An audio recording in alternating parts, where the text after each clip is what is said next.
We delivered this used high-performance ABI Mobilram TM13 multi-purpose piling and drilling rig to Abu Dhabi for the installation of 12 meters long sheet piles to support the trench of a long box culvert.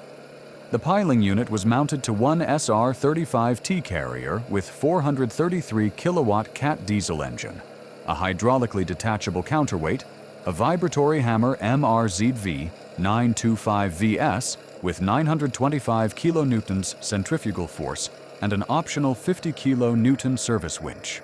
The photos were taken during handing over and training of the local operator, and we are pleased to say that our customer was very happy with this professionally checked, serviced, and tested machine. Please subscribe for regular project information and contact us with all your equipment requirements for your civil engineering projects.